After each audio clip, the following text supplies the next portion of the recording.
Hello everyone, and welcome to today's Energy Storage News webinar with Csa Group, where we'll be learning about the updated UL 1973 safety standard for battery storage. I'm Andy Colthorpe, editor for the Energy Storage News website. I guess it's fairly likely that if you're watching this, you already know something about how important UL 1973 is. When an energy storage technology provider gets its UL 1973 certification, more often than not these days, they send press releases about it to journalists like myself because it can be an absolute game changer for their position in the industry. Just last week, I spoke with the Chief Commercial Officer at Invinity Energy Systems, a vanadium flow battery company that has recently gotten its own UL 1973 credentials. And the testing involved examines every aspect of battery safety, Invinity's Matt Harper said, and success with it opens doors for bankability. While UL 1973 doesn't evaluate the performance of a system, it does contribute towards building a more complete picture for customers, investors, and finance institutions that demonstrates a battery storage system can do what its manufacturer or integrator claims it can do. It also streamlines the project development process. Trying to install battery storage without UL 1973 and other certifications like UL 9540 is possible, but it is what Invinity's Matt Harper called a mind-numbing process. Without certifications, it takes a lot longer to go through the site level permitting, go through the commissioning process to get everything signed off, Matt says. Whereas with certifications, the local electrical inspector is going to look at your system and say, okay, you've met the national standard, just go ahead. And of course, in a more general sense, for the entire energy storage industry today, we often hear that safety is the biggest priority, and everything that helps ensure systems are as safe as possible is vitally important. However, although you may be aware of how relevant UL 1973 is to the industry today, you may not be aware of some or all of the changes UL has made in its latest updated third edition. And that's where today's expert speakers from Csa Group come in. Scott Daniels, Head of Power and Energy Storage at Csa Group, has over 20 years of experience in the energy and clean technology sectors.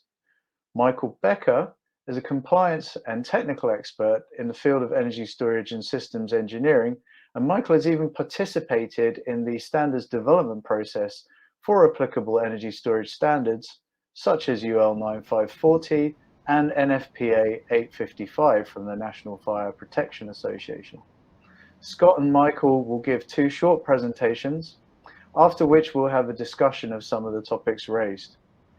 And of course, interaction with you, the audience, is a key part of today's webinar, and we'll have an audience Q&A session at the end. Please input your questions in the tab you can see on the right-hand side of your screen.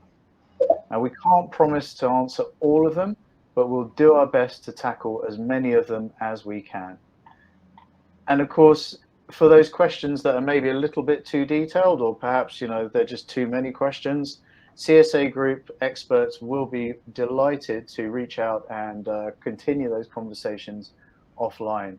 So that's pretty much all the housekeeping out of the way from me.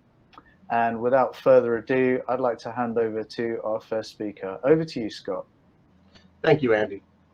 I'm going to start with a brief introduction to Csa Group. We have two main lines of business: our standards development organization. This encompasses standards development, research, education, and advocacy. Our commercial subsidiaries line of business includes testing, inspection, and certification, otherwise known as TIC. Please note, when commercializing advanced technologies or disruptive technologies, these technologies may require modifications to existing standards or new standards completely. In our standards development line of business, we have 12 areas of focus, over 10,000 dedicated members, over 3,000 standards, and over 1,000 committees. In our testing, inspection, and certification line of business, TIC business, we have 3 business units, 1,800 employees and growing. over 2,500 accredited certification programs, 36 offices globally, and we can get you market access to over 140 countries. Our solutions that we provide, and we're going to focus on certification today since the webinar is based on 1973, Csa Group will test your product's compliance with applicable safety, environmental, and operating performance standards for markets around the world. We can help you take full advantage of today's global economy and test against the approvals you need to enter these new markets worldwide.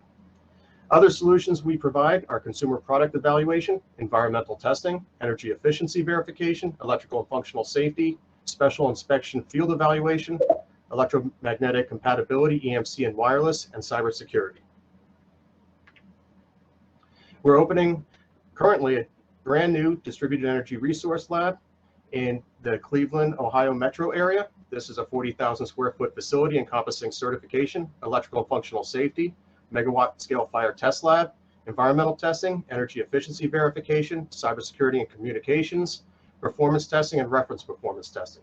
Please note that performance testing is testing to determine an outcome, and reference performance testing is testing against a specification or a benchmark. We're going to provide services for power conversion systems, including inverters and converters, electrical vehicle supply equipment, EVSE, including AC/DC EV chargers, and battery systems, including portable power, e-mobility, and stationary systems. On-site employees include highly qualified technical experts, certifiers, and laboratory technicians. And again, this laboratory is opening right now. Just to do a little bit of a dive into application metrics and definitions, because all these battery systems and applications have critical performance characteristics that need to be satisfied. In the power and energy metrics, we have energy density, specific energy, power density, specific power, and the cost of power and the cost of energy. Please note that energy density is based off a unit volume and specific energy is based off a unit mass.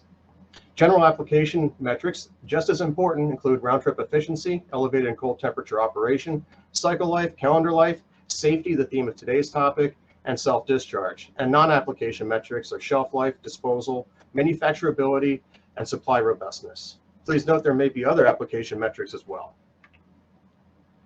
Just about 10 years ago, there was an event that most people on this call will remember. It was the Boeing 787 Dreamliner fire. And this happened at Boston Logan International Airport in January of 2013. We know that this auxiliary power unit had a cathode chemistry that was lithium cobalt oxide. Generally, this cathode chemistry is thermally unstable. It's a very high energy density chemistry. It's used in portable consumer electronics, and there's likely no safety ceramic layer at that time. As we can see, the published news that happened right away found no fault with the battery. But shortly after, the National Transportation Safety Board incident report did determine that there was an internal short circuit to the battery. So we need to be patient when any incident ever happens to make sure that the proper investigation is conducted. You may ask yourself, why would an airline use a chemistry, a cathode chemistry such as lithium cobalt oxide? Well, the design cycle of a complex aircraft can be greater than 10 years. This incident happened in January of 2013. Likely it was under a design lockdown in manufacturing for a couple of years, and then thinking about 10-year plus design cycle, when they selected, or what was available for the battery to be selected, lithium iron phosphate and other oxide-based chemistries that had safety layers, ceramic safety layers, weren't available at that time. So please note that complex and long design cycles pose significant challenges when selecting lithium-ion cell technologies to satisfy critical application metrics. What makes a lithium cathode chemistry safer? Well, we can employ a technology called Thermographic Analysis, or TGA. And what this device does is that you can have a small sample on a very sensitive scale in a sealed chamber. And this chamber has very accurate thermal control and ramp rate. So if you had a wet sponge in this chamber and you're ramping the temperature, the sponge would get lighter as the water evaporates. The same approach can be used on cathode materials. You see on the chart on the right that the oxide-based chemistries, this is not representative of all of them, just a few, they do get lighter as the temperature ramps, and that means they're evolving oxygen. The lithium iron phosphate does not get lighter. This does not mean that lithium iron phosphate is a safe chemistry. It means that the cathode chemistry itself is thermally stable.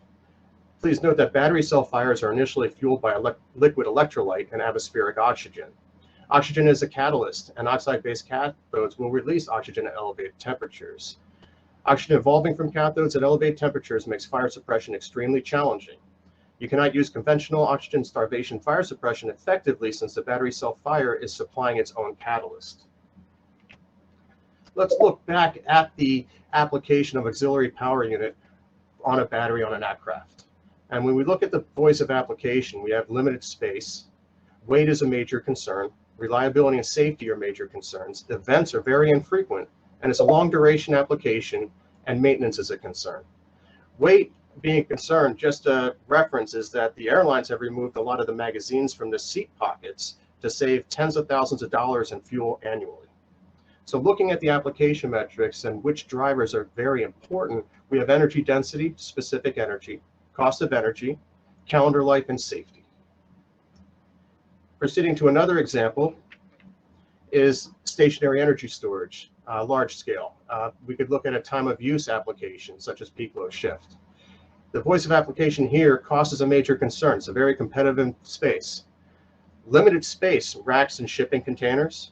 Reliability and safety are major concerns. Cycle events are frequent, 1 cycle to 2 cycles a day. We have 20-year performance guarantees.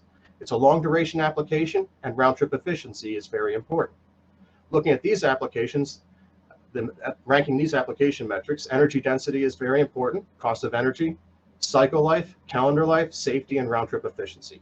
Very different than the auxiliary power unit for the aircraft. The final application that brings it closer to home for most people is portable electronics, mobile phones and wireless earbuds. Here we have cost is very important. Limited space is a major concern. On a cell phone or mobile phone, the battery can take more than 2/3 of the volume of that phone is battery. Reliability and safety are major concerns. We all know what happened in the 2000s and regarding cell phone fires. Cycling events are daily. Long duration application, we want our phones to stay charged for at least a day, and inventory churn is difficult to predict. On the application metrics, we have the ones that are important are energy density, cost of energy, and safety, quite different than the other two applications.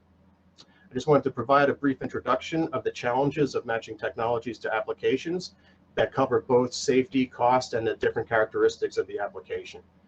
I'm going to hand it over to Michael Becker, and thank you very much.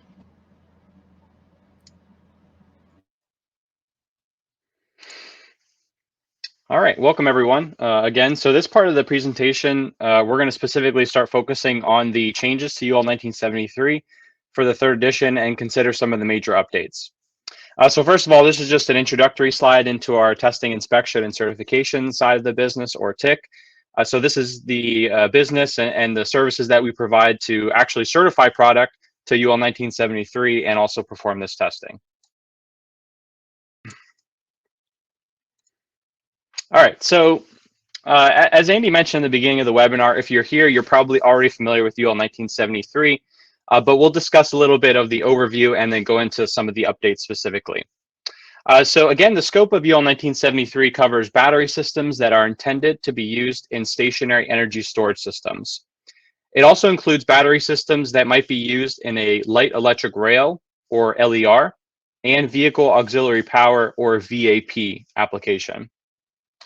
Also, as a safety standard, UL 1973 does not address performance or reliability considerations. It only focuses on safety. Now, for a typical energy storage system, the scope of UL 1973 really addresses a lot of different levels of the system. And I noticed the question for the webinar was, at what level does UL 1973 apply? Well, it's laid out here. It basically applies to all levels of an energy storage system. So there are requirements that are cell-specific, module-specific, and even go up to a battery rack level wherever the BMS or battery management system might be located. Now, the scope of the standard does not include the power conversion equipment, or might be known as a PCS or power conditioning system, or any other type of system level components. That type of evaluation of the full energy storage system would be covered under UL 9540.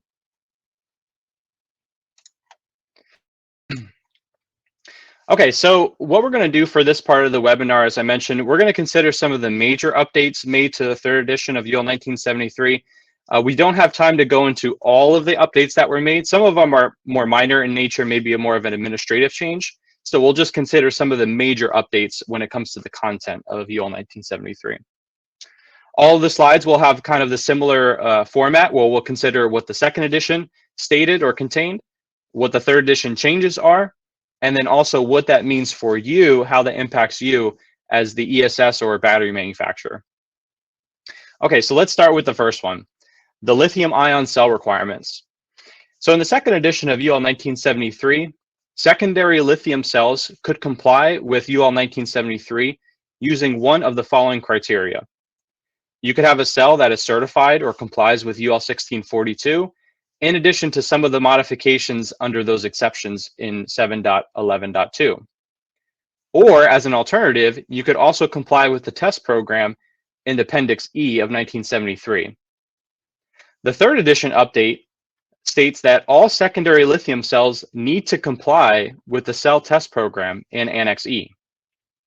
It also adds a requirement in 7.12.3 where the lithium cell actually needs to go through a construction review and documentation of the cell components. It also needs to be proven by this construction review that the cell was designed in a way to mitigate internal short circuit as much as possible. So what does this mean for ESS manufacturers? Well, lithium cells that are certified to 1642 are not sufficient to meet UL 1973 requirements. A lot of companies or projects, you might have used 1642, done the exception testing and used that for 1973. Well, now for the third edition, you need to use that Annex E in the back of the standard. In addition to going through that alternative test program, these lithium cells also must go through an in-depth construction review and documentation of those internal components. So that's the main driver behind this for lithium cell requirement update. Okay, and this is also another question that was asked in the questions bar about repurposed cells and batteries. So we'll comment on this briefly as well. So in the second edition of UL 1973, there weren't any specific requirements pertaining to repurposing of cells and batteries for use in energy storage systems. Now this is becoming definitely a very popular topic in trying to repurpose or reuse electric vehicle batteries, tearing them down to either module or cell level, and then building them back up for energy storage systems, even if their capacity life might have been degraded a little bit.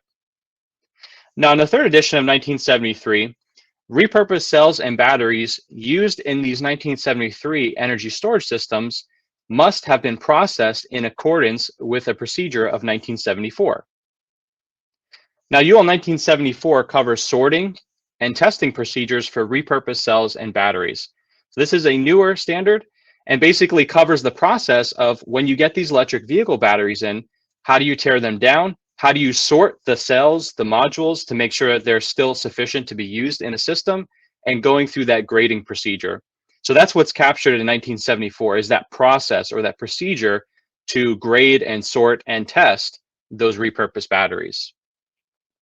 Now, the standard also notes that battery systems built with these repurposed EV batteries still need to be certified and comply with UL 1973. So what does this mean for ESS manufacturers? Well, if you are using any repurposed cells or batteries to build your battery system, you need to ensure that they have been processed through a UL 1974 approved procedure. And the end product battery system also still needs to be evaluated or certified to UL 1973 requirements. So if you're using repurposed cells and batteries, you would basically need to comply with both standards, UL 1974 on the sorting, grading, testing, and then also UL 1973 for the safety of the energy storage system after you have repurposed those batteries.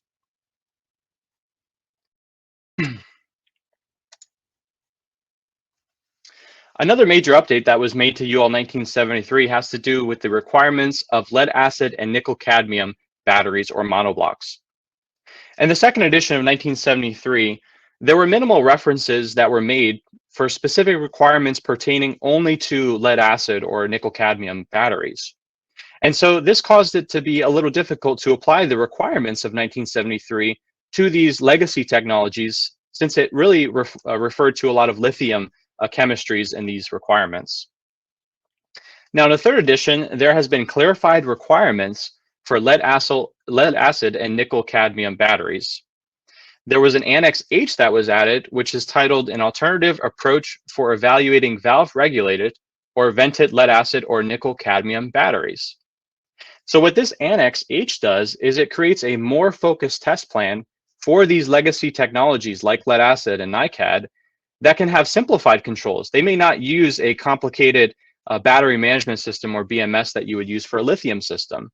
So it allows for a more focused test plan, a simplified test plan, and requirements for these legacy technologies. So what does this mean for ESS manufacturers? Well, if you're a manufacturer of a lead acid or NiCad batteries, you can still comply with UL 1973 and be certified to UL 1973 without meeting all of the various requirements that might be specific for a lithium ion system.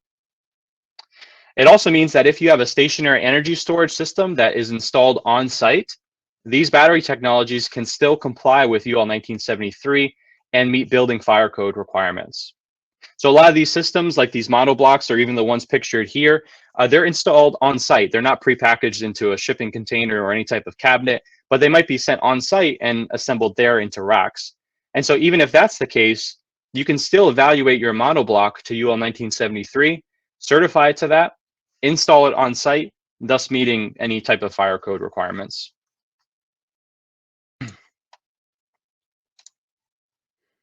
Okay, so the next update that we'll talk about is that in regarding to vehicle auxiliary power battery requirements. So in the second edition of UL 1973, most of the references were specifically to light electric rail or LER applications. The only mention of vehicle auxiliary power or VAP was really just in the title of the standard. There's also was some mechanical testing that was addressed in sections 25 through 27, but that was specifically for LER applications. It didn't mention anything about the VAP application. And so the third edition of 1973 clarified and improved the scope to apply to VAP applications. So this would include batteries that might be used for recreational or other auxiliary vehicle power applications. Again, these batteries do not provide traction to the vehicle, so they don't provide the power to move the vehicle. They're strictly auxiliary power batteries. So the requirement for VAP batteries is that they must meet the mechanical testing of UL 1973, which includes vibration, shock, and crush testing. And a lot of these tests that were mentioned in 1973 actually derived a lot of those requirements and a lot of those tests from UL 2271 and 2580, which are for batteries providing traction power to vehicles. So what does this mean for ESS manufacturers? Well, if you're a manufacturer of lithium-ion battery or other batteries that are used for VAP applications, such as RVs or even truck refrigeration, you would need to comply with UL 1973 as a VAP application.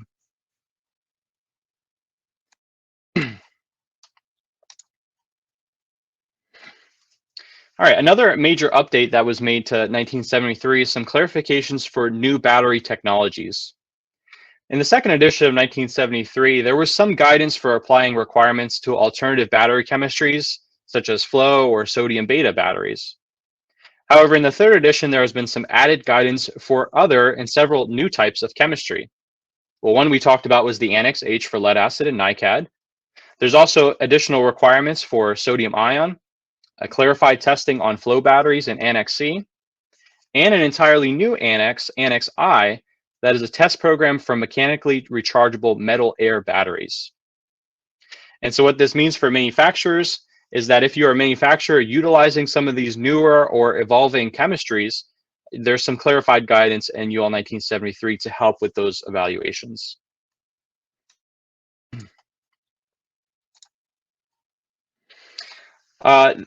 Another update that was made to 1973 is in regards to functional safety requirements. So in the second edition of 1973, there were some functional safety requirements that were captured under clauses 7.7 and 7.8. But it wasn't entirely clear whether active protective devices needed to actually meet functional safety requirements. It was a little confusing in the wording whether it applied or not. It also combined requirements for hardware and software into a single requirement and didn't specify the level of protection. In the world of functional safety, there's safety levels such as SIL or PL or performance level, and also ASIL levels, but it didn't define the minimum levels that it needs to meet. In the third edition of 1973, it clarified that all protective devices, all active protective devices, such as a battery management system, need to be evaluated to functional safety requirements. Also, unless the safety analysis shows reduced risk, protective controls must meet at least a minimum of SIL 2, Performance Level C, or ASIL C safety ratings. It also separated hardware and software requirements based on the standards requirements of UL 991-1998, UL 6730-1, or C22.2 number 0.8. So what this means for ESS manufacturers is that if you are designing your own protective circuits, your own battery management system, or procuring one from another provider, they need to meet the updated requirements for functional safety, ensuring they meet those standards and meet those minimum performance levels.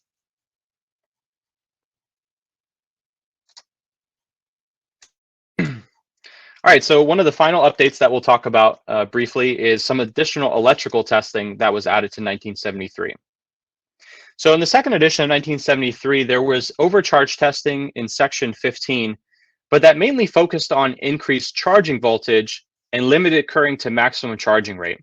So that test, you were only targeting, I think it's about 110% of the maximum charging voltage, but your current remained the same at the maximum charging rate. Likewise, for over-discharge testing of section 17, it was also based on a voltage limit, but the current rating or the current during the test was just set at the maximum discharge rate. There was some overload testing for higher currents under a short circuit test in section 16, but the current rating was really derived more from the fuse protection limit rather than the BMS protection limit, which could be much lower than a fuse rating. In the third edition of 1973, there was a new added test, high rate charge test in section 16. And so this test, the current supplied to the battery must be 20% above the charge rating. So again, this is like that section 15, but instead of doing an over voltage overcharge test, you're doing an over current overcharge test. It also added overload under discharge test in section 18. And so this overload test, again, was performed just below the BMS protection limit, which could be well below the fuse rating. And it's also performed just above the BMS protection limit. So it focuses the current during that test more on the BMS protection rather than the fuse protection, which again would probably be a lot lower than the fuse rating. And so this would be more of an overcurrent test during that over discharge instead of just looking at the voltage part. And so what this means for ESS manufacturers is that to comply with the third edition of 1973, you would have to perform these additional tests to meet those requirements. All right, so that concludes my portion of the presentation discussing kind of the major updates of 1973. Now we'll turn it back over to Andy as we'll go through some questions. Lovely. Thank you very much, Michael, and to you, Scott, as well. Wow, I can say, I can tell our audience is really engaged with this topic because we've got a ton of questions. So we're not going to get through all of those. We'll try and see how many of them we can get through. But as I mentioned before, Csa Group and their team of dedicated experts will be more than happy to follow up conversations offline. That said, let us go through a short sort of panel discussion just based on the presentations and go through a few talking points before we get to those audience questions. So yeah, and I mean, just thinking about your presentations, it's hard to believe it's already 10 years since that Boeing Dreamliner incident, and gosh, the industry has changed, I guess, in so many ways since then, and grid storage was barely a blink in anyone's eye back then. So here we are, all those 10 years later, and many megawatt hours of deployment happening and on the way.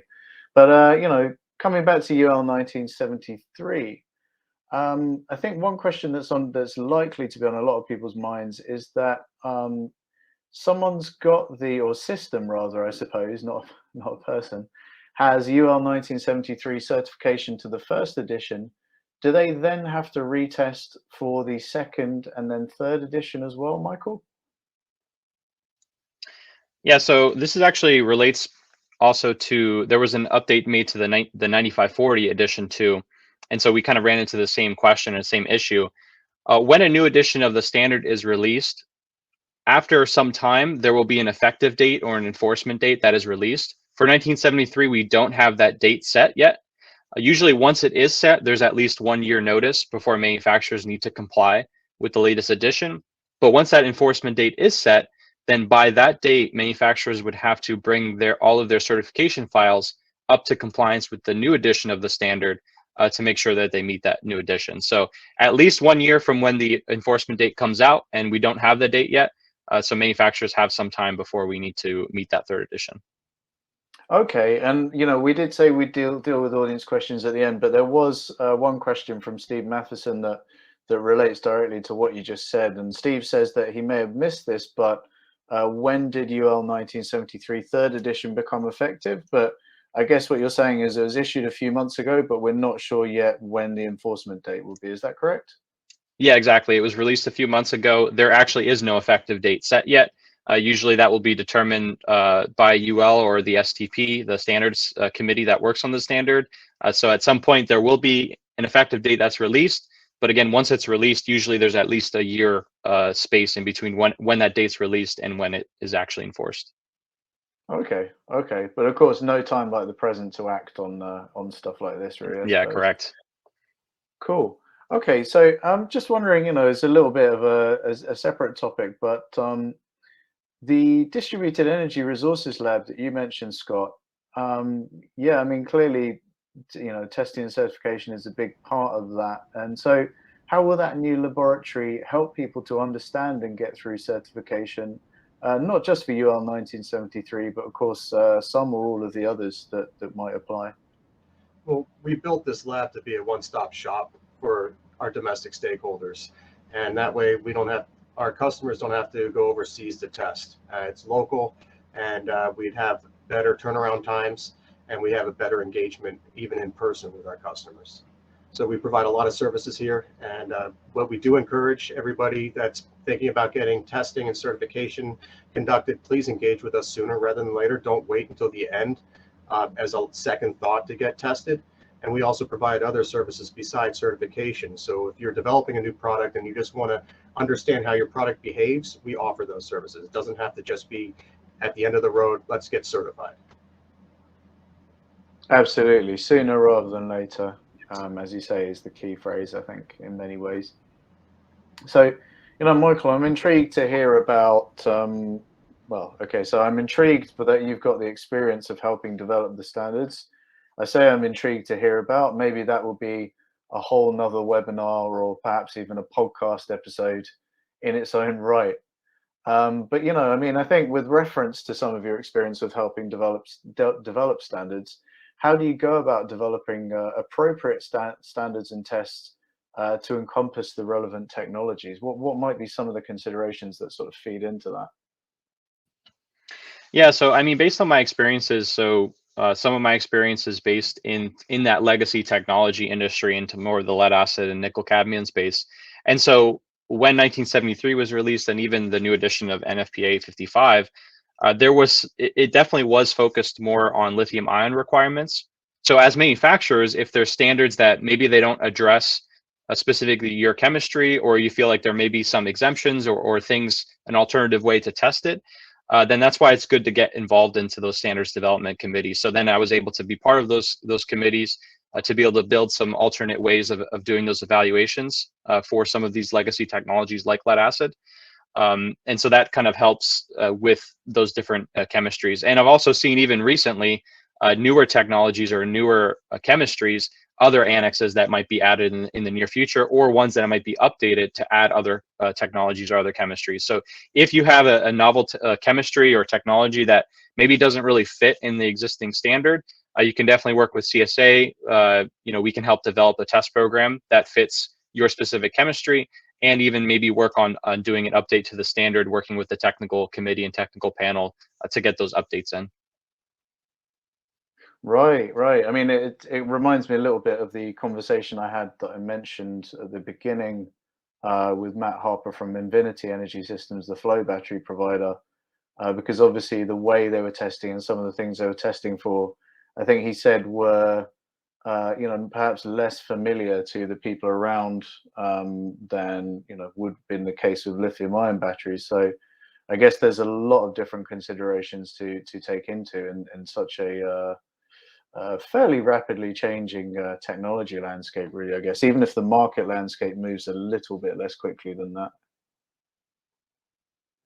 So, yeah, and in terms of, I guess it's not a novel technology as such, but it is something that is a little bit out of the, say, everyday scope, I suppose, and that's second life batteries. And sorry, we had an audience question that was asking if repurposing means second life, but is repurposing just second life, or does it encompass a few other things as well, do you think? Like taking, I don't know. I mean, I think from my side, that's probably the main intent behind it is second life batteries. So, I mean, mostly talking about like electric vehicle batteries, repurposing for energy storage systems, since once you reach 80% capacity on EV batteries, they might be kind of bad. You can't really use them for range purposes, but they still might have use in an energy storage system. So it's kind of repurposing them, using them as second life, and that's really the purpose behind 1974 and how to do that procedure of how to repurpose it in a way that you're ensuring it's still useful and it's still safe to be used in an energy storage system. Right, and sure. And so what are some of the different considerations for safety, do you think, when you're talking about second life batteries? I mean, I know that people will be asking all sorts of things about, different cells or different Mhm. packs might have different states of charge and, all that kind of stuff. So yeah, what are some of the different Mhm. considerations that might have to be taken into account? Yeah, so from my side, since I'm more technical, I could maybe get a little detailed on the question, but at least in 1974, some of the things that you're going to be looking for, like open circuit voltage, internal resistances, capacity, which are kind of all measures of the health of that cell and at what state it is and what the health of it is after its first use in an electric vehicle space. And from a BMS perspective, 1973, I mean, one of the applicable testing is an imbalance charge test, where if you were to have an imbalance condition, let's say cells are not properly matched from a state of health perspective, the BMS needs to be able to sense that, to detect that imbalance of voltage and shut off safely before you have an overcharge condition. So one is to try to avoid that through the sorting procedure, but then if you don't, or if there's something that may happen in the installation, then the BMS is tested to make sure that if that does happen, it's able to detect and shut off safely. Okay, absolutely. And Michael, don't be afraid to indulge that full technical not rabbit hole as such, but I might not understand all of your answer, but I'm pretty sure there'll be plenty of people in the audience who will take a lot of value from it. But yeah, so appreciate that very much. And on a similar kind of theme, I guess, how much you mentioned that there's some additional electrical test requirements and additional requirements on lithium ion cells. And so how much more challenging do those additional requirements added in the third update make the UL 1973 testing process and certification? I think overall, a lot of the changes, especially the testing updates, are to the point where the systems should probably already be compliant with those tests in a way. So it wouldn't be necessarily impacting the existing design, just additional tests that you have to do, specifically like an overcurrent test. If there's an overcurrent condition that's under the point where your fuse will open, that's why the BMS is there to protect that from happening. So it probably already is in there, that protection mechanism. From the cell perspective, a lot of the test in 1973 Annex E is similar to a lot of the testing in 1642 anyways, but there might be some parameters that are slightly different. Short circuit resistance might be one of them. Temperature, soaking time is another one. So there's going to be some small differences in the testing. Now, again, if it's a quality cell, it probably will meet those tests anyways, so it won't impact the existing design, but it's just additional tests that you have to perform. Okay, cool. So I mean, I think probably, people's expectations are that these are going to be stringent and thorough tests, and it's just adding another level, I guess, in that regard. Yes, yeah, I think that's fair to say. I don't think it's anything where it will drastically impact an existing design, where you're going to have to redesign a system or redesign your protection methods. It should be things that are basically already met, and it's just additional testing that we would have to perform during the certification phase. Okay, awesome, awesome. And so, I think one last question from me, I think, before we turn over to the many, many good questions we got from the audience, also at least some of the many, many good questions. Technology progresses so quickly, and I think that's borne out in the fact that, these updates are necessary in the first place. And I don't want to put you too much on the hot seat or the speculative spot here, but is there anything you'd expect to be added in the next updated edition already? And, perhaps if there's maybe you don't want to get into too many specifics, although you're obviously welcome to, then perhaps if you could speak to maybe some of the general trends. And Scott, I wouldn't mind hearing your views on that if you want to offer them as well, but we'll start with Michael if you like.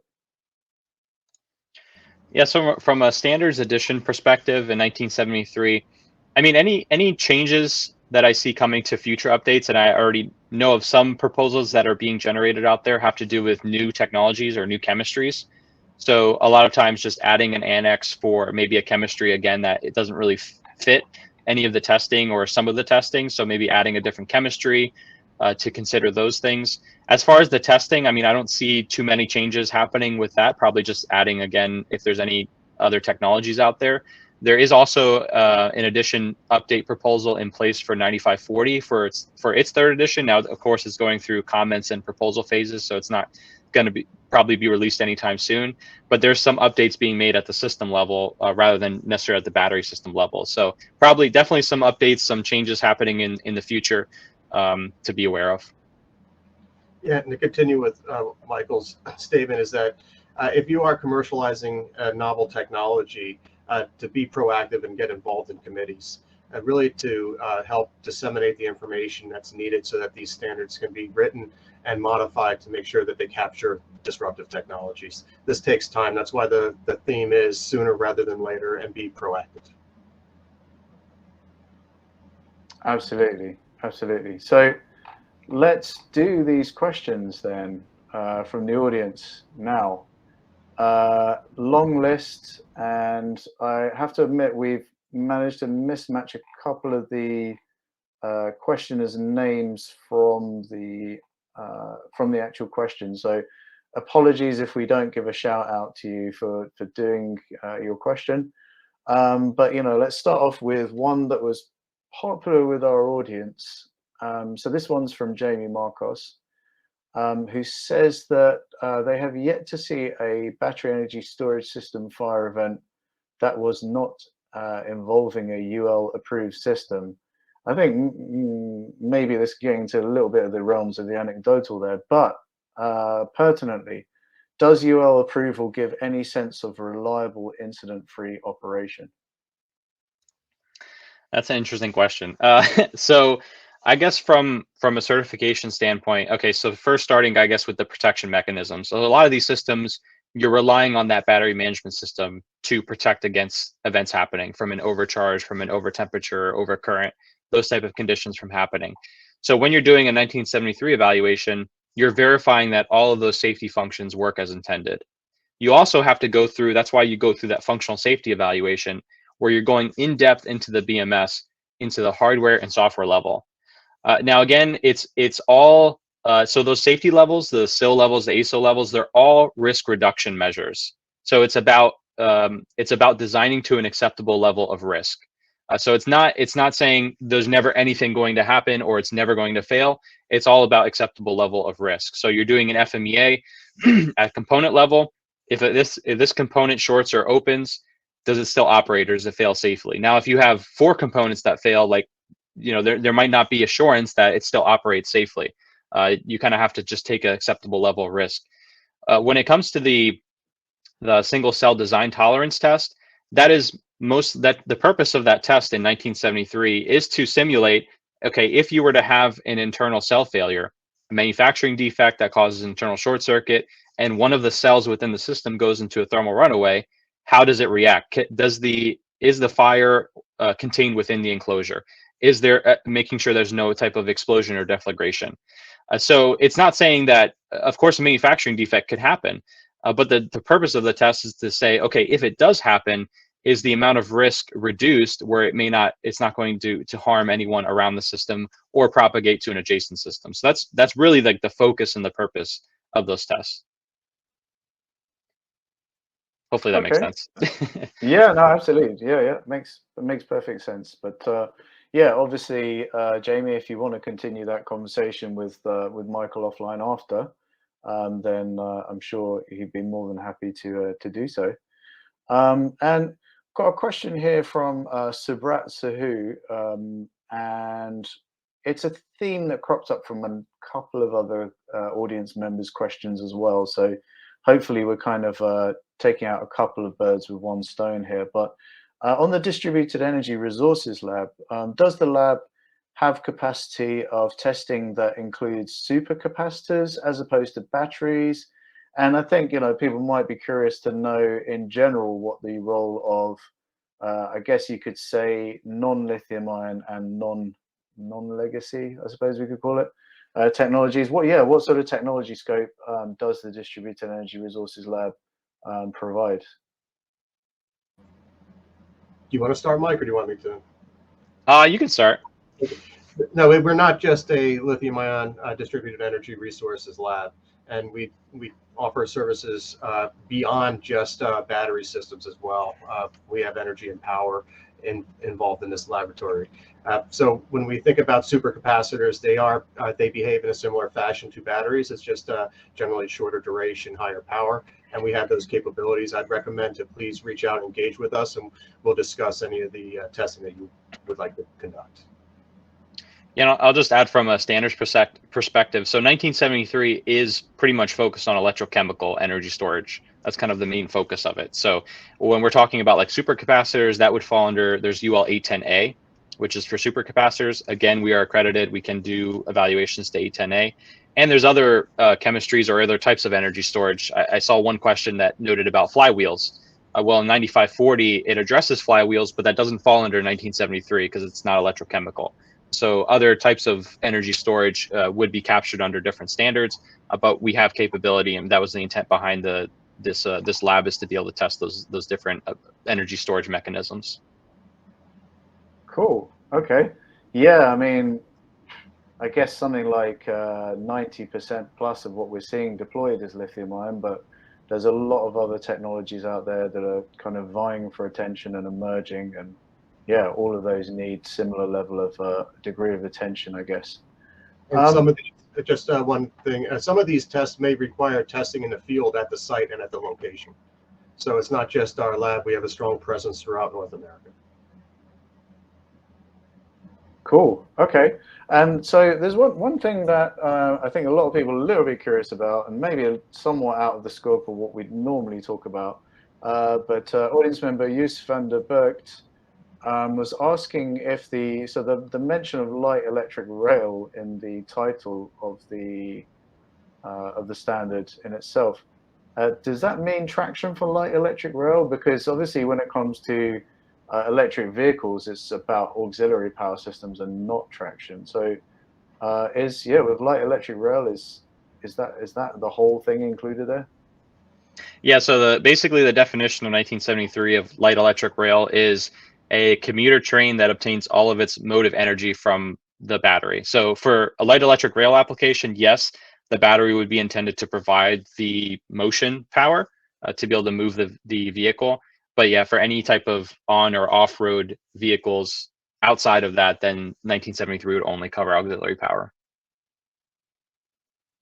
Okay, cool. And so this is getting into a slightly more technical topic here, and I'm very sorry that we've lost the name of the audience member from this question, but they were asking if functional safety approved software is always needed, or if passive protection as a second layer of protection will be okay. And this particular audience member is working with LFP lithium iron phosphate batteries. Is that a question you can take on there, Michael? Yeah, I think I could speak to it a little bit. have some previous experience with functional safety evaluation, so I have some experience in this. We also have a separate team that specializes in functional safety. So I would say if there's follow-up questions, we can definitely connect the group with the audience member. But as far as this question, so there is allowance in 1973 that if you're using passive protected devices, then you don't need to meet the requirements of an active protected device, like a BMS for those functional safety. So in this case, you're talking about like the software doesn't need to meet performance level C or D. If the software is not the main means of safety, then no, it wouldn't need to meet a performance level because it's not being relied upon for critical safety functions. Now, in most cases, for a passive protective device, it's usually not sufficient to protect against all of the different stresses. So you think of like an overcurrent condition. Well, usually the fuse is sized to handle a short circuit current, but you could have a current that's under the short circuit current, but it's still over the cell limit. Well, in that case, you can't really rely on the fuse because it's not going to open under those conditions. Same thing with like a temperature. You could do temperature in an analog, like a thermal fuse I see mentioned in the question. Then it's not relied upon for active protection device. So that goes back to doing a safety analysis on the battery pack. One of the requirements is to do an Fmea, or failure modes, effects, and analysis, where you're going to be going through that. You're going to say, okay, I have an overvoltage condition. What protects my system? I have an overcurrent condition. I have an over temperature condition, under temperature condition. And so part of the evaluation is going through all of those conditions and then stating how your system protects against it. If all of it is passive protective devices, then you wouldn't have to do the functional safety to the performance levels. But like I said, from experience and from systems I've seen, usually it's pretty hard to capture all of them under just passive protective devices. Okay, okay. I'm sure that's going to be a useful answer to our audience. And so again, another slightly specific testing related question from Martin Zacco. So Martin asks if UL 9540A, so that's the burn test for thermal runaway propagation, unless I'm much mistaken, can the UL 9540A tests be reused for the cell level testing for UL 1973, or are they sort of entirely separate endeavors that have to be sort of conducted again? So really, I would say the main thing that's usually leveraged for that is in 1973, you have to do that single cell failure design tolerance test where it simulates, okay, if a single cell were to go in a thermal runaway in a battery pack or battery system, how does it react and how does it respond? So in that case, 9540A, you're doing the same test, but you're collecting different data. So in that case, for projects that CSA is handling, if we're doing 9540A tests for you at module level or unit level, and we're doing the 1973, then we'll usually just perform the test once and use the data and the results for both testing. So usually that can be consolidated, but other than that, all the other testing is more electrical and mechanical in nature, not a fire test. So that would be a separate testing. Okay, okay. And sorry, there's another question in here, and I'm afraid this is kind of where I lose track of the numbers of all the different certifications, but I recall that you did refer to this in your presentation in terms of the cell level testing for UL 1642, right? So the question is, does UL 1973 make UL 1642 redundant for battery energy storage system facilities and power and plants? I don't know if I would call it redundant. Basically, it means that because a lot of cell manufacturers may pursue 1642 because it's a very common lithium cell certification standard. So it may be used for a lot of different applications. That's kind of the point behind 1642. It's very generic and very general. Whereas 1973, that Annex E is specific to stationary energy storage system cells. So you can still have a cell that's 1642. You would just have to still do the Annex E testing in 1973. But if you're developing a cell or you're buying a cell that doesn't have any certifications, then it streamlines it if you just do the Annex E testing. You don't have to do the 1642 for a 1973 system. It wouldn't really add anything to the 1973 project. Okay. Okay, cool. Right, so I see we're starting to run towards the end of our allotted time today, and want to before I conclude, I'm going to thank everyone once again for attending, taking part to our speakers. let's get a couple more of these questions done though, before we have to say goodbye. And I think, you know, I think you're going to get an awful lot of these inquiries offline as well, because people are really wanting to dig into everything about this whole process, I think. So one question we have is, what is the typical turnaround time for UL 1973 third edition testing for cell, pack, and or rack? I guess it varies, but yeah, if you can give some ballparks, really, I guess. Yeah, so I mean, it definitely varies based on like the size of the system, what the electrical ratings are. Of course, if we're doing testing at like a module level that has a BMS with a lot smaller ratings than like a rack level, there might be some time differences. I would say average kind of turnaround time for these types of projects is in like the 8 to 10 week time frame. So you're talking like 2 to 3 months time frame for a total project, as long as samples, documentation, design documents are available and ready. So I would say it's important for manufacturers, if you're coming to CSA for like a 1973 certification, to make sure all the documentation, the design documents, bill of materials, all of those things are ready and samples are available, because that's when we can kind of fulfill the fastest turnaround time, when all that is ready and available. Absolutely, absolutely. So I'm going to admit that the numbers in this question go completely over my head. I think it's time for me to admit that. I think that's fine. But I did want to get in some questions that reference the role of the BMS, you know, because I think, you know, I mean, as energy storage news is something we write about a lot, and increasingly people are becoming aware of its role, you know, as a vital piece of hardware and software, I guess, in some ways. So Ali Nansel in the audience asks if UL 991 and UL 1998 are acceptable for BMS, that's battery management system, functional safety evaluations, or is IEC 61508 required? Yeah, so I would say either or is an option. So for when doing a functional safety evaluation, you can use the combination of 991, 1998, which is hardware software, or do a 61508 evaluation. I would say it really comes down to the market of where you're intending to go with the energy storage system. So UL 991 1998 may not be recognized in a European market or application. So the standard similar to 1973 is IEC 62619. So that's kind of the equivalent IEC European standard for 1973. And that specifically makes reference to 61508 or 6730-1. So in that case, really, when we're working with manufacturers, that's usually the first question we ask is, okay, what's your intended market?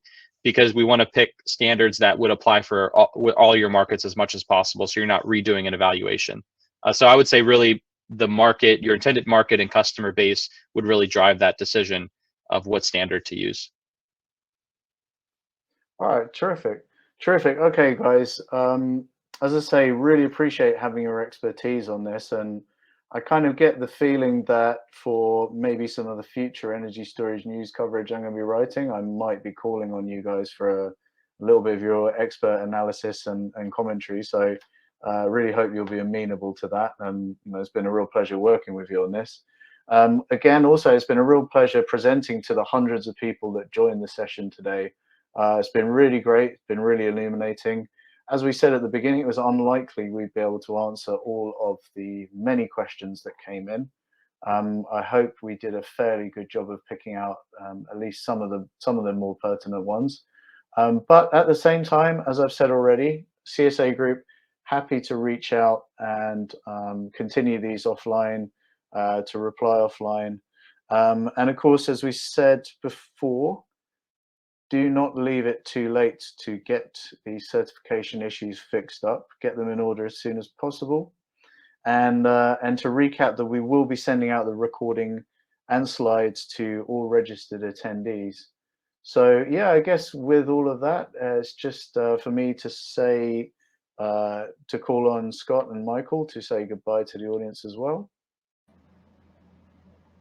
Yeah, I'd like to thank everybody for attending on behalf of CSA Group. And please, our contact information is on the last slide of the presentation that you'll receive. Please reach out to us and we'll either answer your questions directly or get you to the appropriate people. So thank you very much. Yeah, I'll just echo Scott's comments. Yeah, we appreciate your attending the webinar. Hopefully you got something valuable out of it and learned something. And our contact information, like Scott said, is on the slide. So feel free. I think we have both of our numbers and email addresses. So feel free to contact us and we'll either answer your questions or get them to the right person. Terrific. Okay, so with all of that, just remains to say thanks very much. Have a safe and green day, everyone. Take care.